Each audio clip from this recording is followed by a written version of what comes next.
Hi there, and welcome to Video Gnosis, a YouTube channel that exists because I don't have the ability to make a magical prison based on TV shows I like.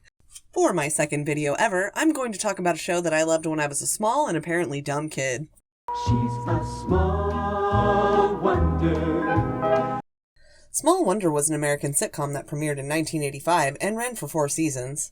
Known for its cute but scary android girl, cheap-looking special effects even for the time, and hokey or weird, very special episodes, this show is almost a nostalgic fever dream for a lot of 80s kids. But what was this show actually like? Let's get into the plot and find out.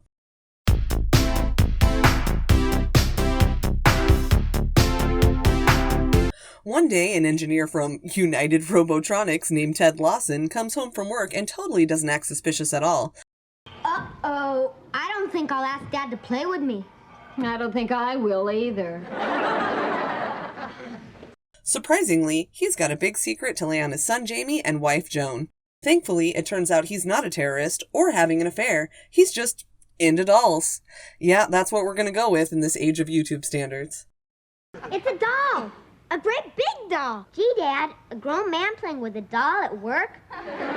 He finally informs his family that he actually created a robot, and he wants to work on it at home, in secret. Sounds good to Joan anyway. I mean, we all know what robots are like. What could go wrong? I am really pissed off! But the family goes on with life, and Ted goes on with his apparent doll fetish. Until he eventually assembles and activates the android, which now looks completely different than the plastic assemblage of parts in the suitcase we saw previously. Thank goodness. After all these weeks of patiently waiting, I'd like you both to meet Vicky. Vicky. Oh, yeah, my voice input child identicant. V-I-C-I, I pronounce it Vicky. Vicky. That's cute. I'm pretty sure identicat's not a word, but alright. Finally, Vicky is presented. The family is shocked by how realistic she is. Meanwhile, Ted runs through some customization options and some of her specs. Then, Ted talks about how Vicky can be programmed to do anything that a human or a computer can. And this is probably a good time to mention how programming works in this show. Vicky can be programmed by being fiddled with in the panel area, being hooked up to a computer and typed at, or by simply being told something. Ted asks that the family continue to keep Vicky a secret, especially since his nosy and underhanded coworker, Brandon Brindle, lives right next door. Right on cue, the nosy neighbor daughter, Harriet, starts her peeping. She witnesses a few of Vicky's odd behaviors, but is eventually thwarted by the story that Vicky is a sheltered and weird visiting cousin, along with the door slammed in her face. Later, Vicky and Jamie go on a not-so-entertaining shopping trip where Vicky causes a commotion and Jamie learns a lesson about not taking Vicky out in public. The show goes on from here in the same vein until the end, pretty much, though. The Lawsons try to live alongside Vicky while Ted irons out her programming and bugs, hiding her freaky android powers, all while pretending she's a visiting cousin and later an adopted daughter, and not a monotone robot. Wow. Who is kept in a young boy's closet and wears the same dress literally every day. I mean, I definitely tried to do that with a very similar dress when I was a kid, and I was eventually forced to only wear it at home. So it's at least somewhat unrealistic until later in the series when she gets to change clothes once in a while. But luckily, my metrics for a good show don't really rely on believability. I like good writing and interesting characters. Too bad the show doesn't really have either of those things. But let's take a look at the characters anyway.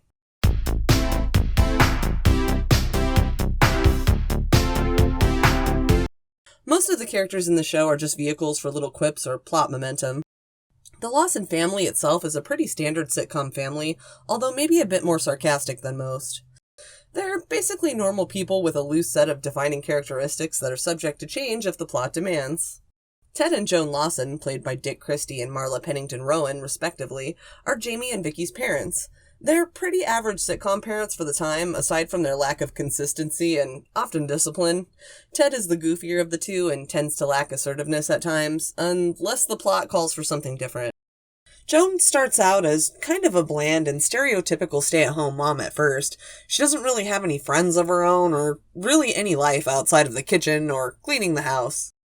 She actually gets more development later, and even an episode-long arc about how to be assertive without becoming a tyrant. Jamie, played by Jerry Supiran, is a little more plot fluid than even his parents. He's generally good-natured, but he can come off as lazy, kind of narcissistic, rude, and he's way more into get-rich-quick schemes than the average 10-year-old. I'm not gonna eat them. I'm gonna sell this is a way to get rich. You know, like the Colonel and his chicken, and Ronald and his Big Mac. I'll be Burrito King. But he can be selfless, reflective, and extremely sensitive when the story demands. He's kind of like a watered-down precursor to Zach Morris, so he's not a full-on sociopath, and his schemes aren't total scams, but he gets into trouble constantly, and a lot of the time his parents are kind of to blame. Vicky, played by Tiffany Brissett, obviously doesn't have much of a personality. She's not programmed with any human emotions, or even a lot of decision-making ability. She actually reminds me a lot of those chatbots like Cleverbot. She can hold a conversation, but most of the time it's just a bunch of regurgitated phrases she's heard previously. She also will suddenly start imitating random people she's interacted with, usually at plot-convenient times. I don't want a ribbon. What? I want a doll, a stuffed animal, and an allowance. Vicky comes with a laundry list of weird android powers like jump-starting a car, flying by flapping her arms, heating up things with her hands, cooling down things with her hands, picking up heavy objects, people, or both, super stretching, magnetism, head spinning, ear steam, printing, being amazing at all sports, alarms, super speed, beating up adults, metal bending, and more. So, she does all of these weird things, and then when she's commanded to do the domestic tasks she's supposedly programmed to do, she often takes the command literally and screws up. Throughout the early episodes, it is said repeatedly that Vicky was created to help disabled or sick people. But instead of actually doing that, she just does housework constantly. To correct this, there is eventually a large handful of very special episodes about dealing with disabled people scattered throughout the rest of the series. These episodes are kind of bizarre, usually containing lessons most people with 2 brain cells would already know, or weirdly unrealistic treatments for the disability in question. But we'll check out one of those later. Tiffany Brissett said in an interview that she tried to inject some emotion into Vicky, and there are a few times you can kind of see it. She gets jealous of this robotic cat. Vicky, stop! What are you doing? I'm having my first emotional crisis. She seems to cry real tears when her computer boyfriend explodes or whatever, and when her grandpa rejects her. She seems to develop a real fear of being dismantled later in the series, and there are also a few other small instances of possible emotional breakthrough. Usually, though, if Vicky displays an emotion, it's an over-the-top mimic of someone else, or something she's been programmed, usually badly, to do. The Brindles, consisting of parents Brandon and Bonnie, and daughter Harriet, are really the most stable regular characters, in terms of personality. They're basically the villains of the show, and they stay terrible pretty much forever. Brandon Brindle, the father, played by William Bogert, starts out as Ted's coworker, but eventually rises to being his boss by stealing Ted's accomplishments. He's mostly known for being cowardly and conniving. Bonnie is the mom, played by Edie McClurg, and she loves gossip and seeing the misery of others, which is an odd contrast to her chipper and sing-songy personality. Hello there. Oh, hi, Mrs. Brindle. Oh, you must call me Bonnie. Bonnie. It means pretty in Scottish. Her actress left during the 2nd season for an NBC sitcom called Valerie, so Bonnie was replaced by her sister-in-law, Ida May. Although very similar to Bonnie, she's cranky and fame-obsessed, tending to name-drop real and in-universe celebrities instead of normal gossip. Harriet, played by Emily Schulman Webster, is nosy, selfish, basically a criminal, and she's obsessed with Jamie. The type of obsession can vary slightly from episode to episode. Sometimes it seems like she has a normal schoolgirl kind of crush, and then sometimes it seems like her goal is to beat him down and make him miserable, a reflection of her parents' relationship. But she can usually be found somewhere on the Lawsons' property. But I think the best way to really get a feel for this show is going to be taking a closer look at some of the individual episodes. So let's do that.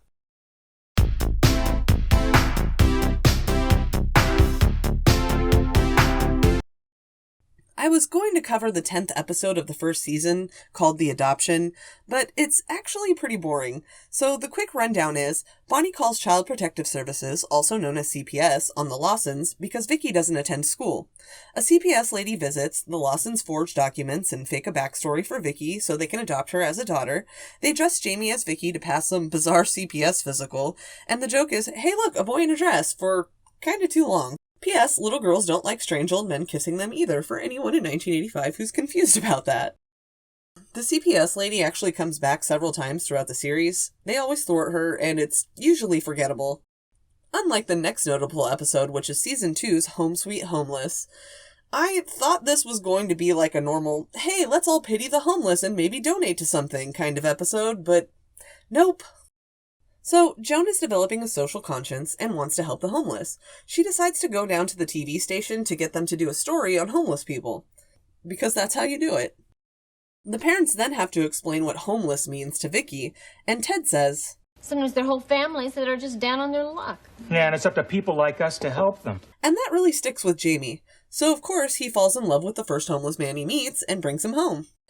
Roland immediately takes advantage of the Lawsons and their home. He gets hives if anyone mentions the word work, and he claims to have traveled the world extensively.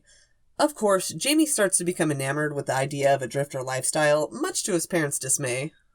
Then Roland suddenly leaves, telling Vicky he's jetting off to Paris for a date, or just to take advantage of the French for a while, who knows. Ted assumes that Roland went back to the same alley Jamie found him in, so he takes the family there, and eventually he makes Jamie go dumpster diving for pizza to shake the notion that the hobo lifestyle is somehow glamorous. The news crew Joan spurred into action earlier are now on the scene and mistaking them for homeless people. Just yesterday, Mrs. Lawson came to me with an impassioned plea on behalf of the homeless. And because she's so dedicated to the cause, she's moved her entire family out here in the alley to make her point. And what about you, sweetheart? Got any money? There's a sucker born every minute.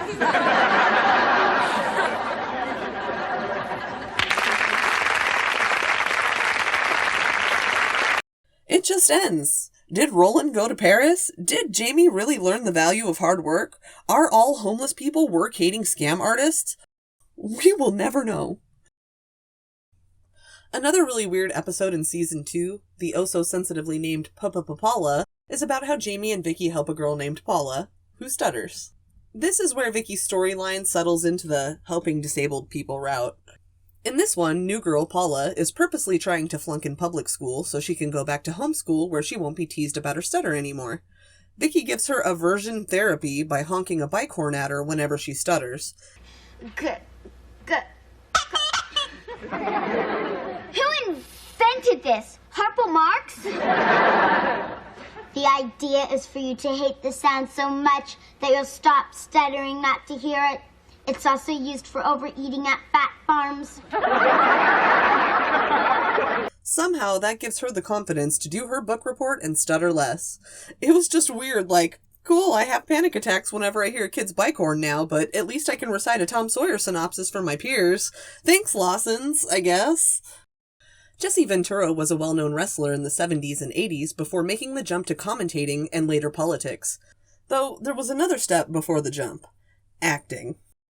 Ventura had some roles in action films like Predator and Running Man, and a few minor television roles. But from what I can find, his first televised guest role was right here.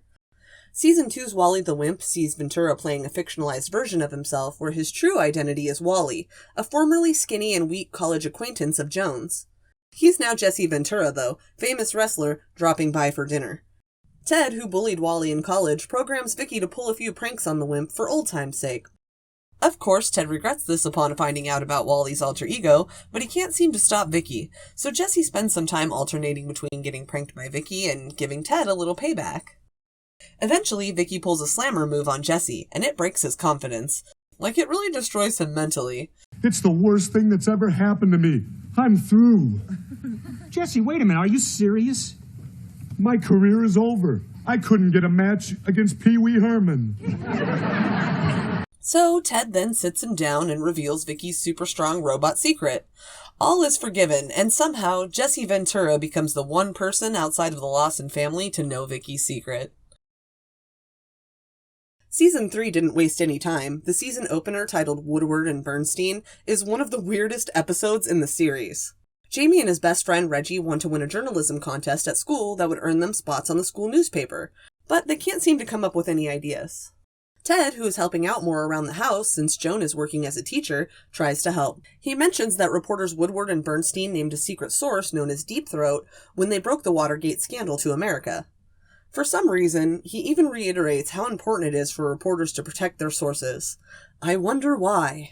Meanwhile, Vicky has been helping the new student in class, Chrissy, get caught up on the class's current lessons. Chrissy makes a joke about the cafeteria food tasting like horse meat before she leaves, and of course, when Jamie and Reggie come back into the picture, Vicky repeats Chrissy's joke. Reggie, my dad's cooking can't be any worse than the food in the cafeteria. Yeah. They serve horse meat in the cafeteria. Huh? They serve horse meat in the cafeteria. They should put saddles on those hamburgers. With the secret source idea still ringing in their ears, they take Vicky literally and decide that she's now a secret informant named Deep Tonsils. Yikes. They write the horse meat scoop, and it becomes a kerfuffle the next day in class. The principal shows up to question Jamie and Reggie about their serious accusations against the cafeteria. Chrissy mentions her joke, and the truth comes out. The principal tears up their story. Yeah. And what is it made out of? Why does it sound like that? Teacher Mom assigns them a book report on Woodward and Bernstein's novel, All the President's Men, as punishment for not checking the facts, despite none of the adults in their lives mentioning that little tidbit until we got to this point. Later, Chrissy stops by the house to apologize for her joke for some reason, and Vicky then notices that Chrissy is on the milk carton, listed as missing. Confused, Chrissy runs home to ask her dad about it, and eventually Vicky lets the incident slip to Jamie and Reggie. Finally, they have the real story, and they run off to go right. Later, Ted orders chicken and forces the delivery guy to take his kitchen trash can with him to hide the chicken evidence so he can pass it off as his own cooking. He also tosses the carton with Chrissy on it along too. So when Jamie and Reggie burst in to tell everyone about their big scoop, they're obviously not believed at first. But after some convincing, this is the reaction. Listen, you guys write that story and give it to the principal so he'll be aware of the problem, okay? We will. He's gotta believe a story this big. What? Don't contact the police with the info you have so far. Don't call the number on the milk. Don't try to get a hold of the principal and let him know now. We'll just wait until he reads a child's attempt at a news story and go from there. Seriously, Jamie and Reggie leave the story on the principal's desk the next morning, and everyone except Chrissy just goes to class like normal and waits. The principal storms in demanding evidence. The kids obviously don't have any, but luckily, Ted rolls in at the last second, and it stays in the weird vein. Chrissy Ryan was abducted by her father after a child custody battle. Oh, no. See, Mr. Ryan, there's our proof. And apparently her mother has been going out of her mind to try to find her. So I notified the police, and I also went to almost every market in town to try to find this. That's Chrissy Ryan, all right. So Ted here, a seemingly trusted adult in this community, already confirmed it with the actual police, but maybe he knew the principal just wouldn't buy that, so he had to go find another milk with Chrissy on it? That makes sense. Despite the sad news, it's cake time, because the boys won the contest with their story. I'm just gonna let the last minute or so play out so you can really get a feel for what happens. I feel so bad about Chrissy. Yeah, me too. You guys are going to feel a lot better when you bury your face in a big piece of that cake, huh? I doubt it.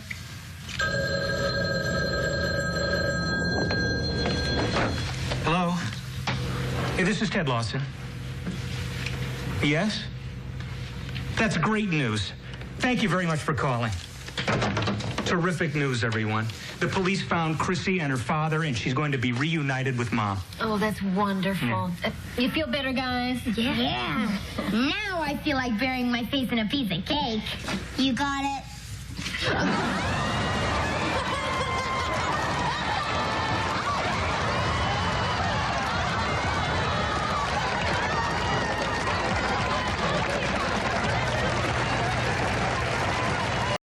So Chrissy is getting taken away from the only parent she's ever known, since it didn't seem like she knew anything about her mom, and she's basically having her entire life turned upside down, but cake though. So, is this a good TV show? No, not really.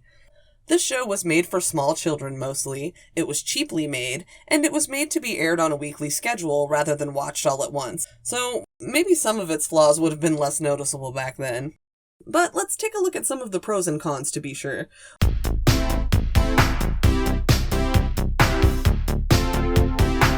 We'll do a pro, then a con, in order, probably until we run out of pros, because that list is kind of short. Pro number 1. Some jokes are funny. There were a few quips, usually at least a couple per episode, that did get a laugh out of me. What are you reading, Vicky? Camper Survival and First Aid Manual. Oh, you mean how to get rid of all kinds of pests? No, there's nothing in here about you. And some were... Wow, you're faster than a tongue in an ice cream factory. But it's not like I never laughed and sat here miserable the entire time or anything. Con number 1. Made for children. While there are a few adult jokes and ancient guest stars thrown in for the tortured parents and grandparents forced to watch, this show is really aimed at very young kids. Like, I was barely conscious at all when this was on. The expectation that kids' shows utilize humor and stories that resonate with kids and adults really started to come about in the years following Small Wonder. And considering most children's programming in the 80s existed to sell toys, or pretty much anything, honestly, it makes it a little less surprising that most of the episode plots are pretty simple and often at least a bit boring. Honestly, we're just here to fill time between commercials, really. When there are more plot components in an episode, they're typically not resolved, like in the homelessness episode, for example. The pacing is often a bit strange, too. There's never any suspense or uncertainty lingering, and any mysteries tend to clear themselves up pretty quickly. Pro number 2, there was some good acting. I think Tiffany Brissett did a pretty great job at portraying a robot, actually. There's an episode where Jamie dreams that his whole family are Vicky-style robots that he controls, and the adults really don't sell it too well. Her deadpan stare and emotionlessness are really convincing, though. The Brindles can be fun, too, especially Harriet. I know most people hated her, but I thought she was one of the better characters. Con number 2. Weird acting. Aside from the pros I just mentioned, and while it seems like most of the actors were trying to have fun with their roles, a lot of the acting is this kind of cheesy and overly peppy style that's more reminiscent of older shows. See? It's an electronic device. She's got wires inside instead of gizzards. The theme song kind of plays into that too. She's fantastic, made of plastic, microchips here and there. It's this super dated style, which, yeah, was popular, but even the people behind the show realized that it was a pretty dated look and changed it to something a little more late 80s/early 90s eventually. She's a small wonder, and she'll make your heart take flight. Over time, I kind of just got used to the acting, and maybe it toned down a bit throughout the series. But Jamie especially grated on my nerves in the beginning with the kind of over-the-top lovable brat thing he was trying to go for. Pro number 3. TV tropes. For those unfamiliar with what a TV trope is, it's a situation or element of a TV show that is used frequently, sometimes too often, throughout most television shows. These tropes are usually staples of other types of media too. They're not just a television thing, but, well, this is a TV-centric channel, so... There's also a thing called tvtropes.org, which is a black hole of a website where you can read up on pretty much any trope. Anyway, Small Wonder has its own somewhat dubious page there. It has quite a few tropes missing as well, like one of my favorites, the 2 dates on one night trope. This one's actually doubled because Jamie and Harriet in disguise not only date each other, but they each also date one half of the school's popular couple who had broken up that day. It's pretty cliche-ridden, but still fun. Other gems include 2 evil twin/rogue AI episodes that I really wanted to cover but didn't for lack of time. An episode actually titled Rashomon, where some of the group walk in on a burglary while on vacation, and each tells a different story about how they themselves vanquished the criminal, until it's revealed, surprise surprise, that Vicky was the one who saved the day. While these aren't the best examples of these fun tropes, they're definitely not the worst. Con number 3. TV cliches. While some of the tropes here are fun, some are just annoying. With the show itself, it's almost like yet another take on the genie or monkey paw story. Make a wish, it gets interpreted literally, and chaos ensues. It's just on a small scale here, because instead of wishing for world peace and having an empty planet as a result, Jamie just asks for firewood and Vicky uproots an entire tree. That kind of thing. There are also some tropey episodes that just aren't done too well, or are overplayed in general. There are 2 camping episodes, equally pointless, and 1 doubles as a Gender Wars episode, which was still pointless. Pro number 4. Appearances by future stars. Okay, this one's a stretch, but Lark Voorhees made a couple of guest appearances as Binky, an even less relatable version of Lisa Turtle from Saved by the Bell, pretty much. Brian Austin Green of Beverly Hills 90210 fame, and probably other things after that, also had a fairly unremarkable appearance in a fairly unremarkable episode. Con number 4.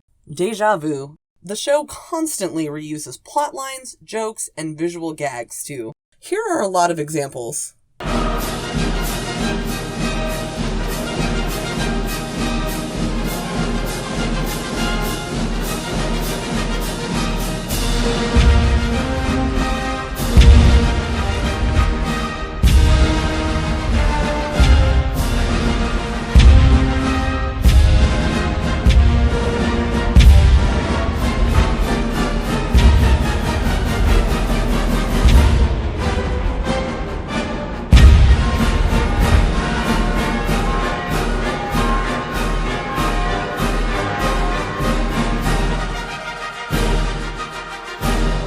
A few of these could be seen as running gags, like maybe the casserole drops, but most feel kinda cheap. Pro number 5. The bizarre episodes. This is kind of in the same vein as the fun tropes, but not entirely. While a lot of episodes of the show are nothing to write home about, there are some truly unexpected things that happen from time to time. Of course, I covered the wild ride of a missing child episode and the strange message about homelessness, but there are more.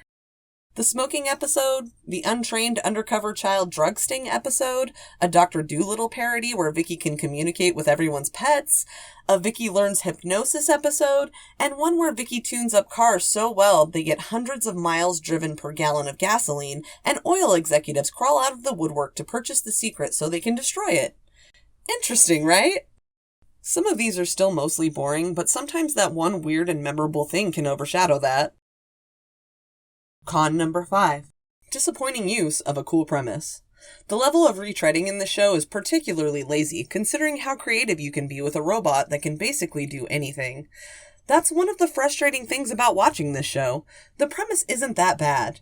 If this were a new show, like in the vein of The Good Place maybe, with some real drama injected into the story and maybe a little more effort put into the comedy and details, this could be an interesting show. Con number 6. Casual racism. I didn't see a ton of this, besides perhaps some lack of diversity, but there are a few comments and scenes that I'm not so sure would fly today, so maybe you should just be aware if you decide to go watch this for yourself. In Season 2's Episode 12, Thanksgiving Story, there's an offensive term for Native Americans used. In Season 4's Episode 7, The Sheik, there are odd stereotypes and some disparaging remarks made about Western Asian people. Con number 7. Catchphrases. Obviously, some of the writers for this show went to the Jack Donaghy School of Television Writing. Really? You don't think his idea of starting with the catchphrases and working backwards is panning out? Nuts to you, McGillicuddy. Who ordered the wieners? Beep, beep, ribby, ribby. Actually, Frank wrote a draft of Beep Beep Ribby Ribby. But gems such as... Love that robot. That makes sense. and Oh, no. are just a few examples of the amazing catchphrases that you'll probably forget when your robot-numbed brain slides out of your ears in an attempt to save you from watching more of the show.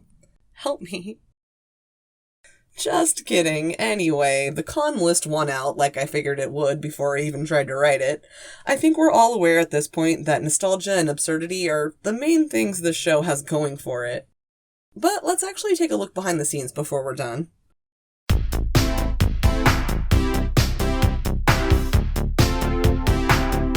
Why was so much of the show so bad? Obviously, it didn't have to be. Yeah, there was a lot of garbage on TV then, like there is now, but not all of it was terrible, so you can't really just say it was a product of its time. MASH came before this, and the Mary Tyler Moore Show before that. There was plenty of good TV to be found. I think the problem with this show comes down to it being a cash grab with too many hands in the pot. Small Wonder came at a time when first-run syndication was starting to become more common. First-run syndication is what it's called when a TV show is produced privately without the help of a large TV network like NBC or CBS. Then, that show is sold to local affiliate stations rather than the networks themselves.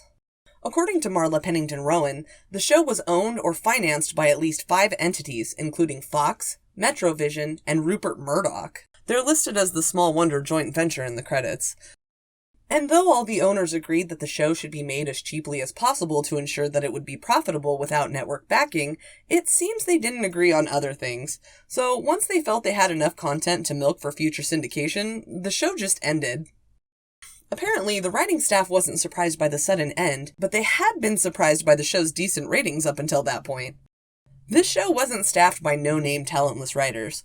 Small Wonder's writers had other credits like MASH, Happy Days, Bewitched, All in the Family, and Who's the Boss? Lack of talent isn't what slathered the show in mediocrity.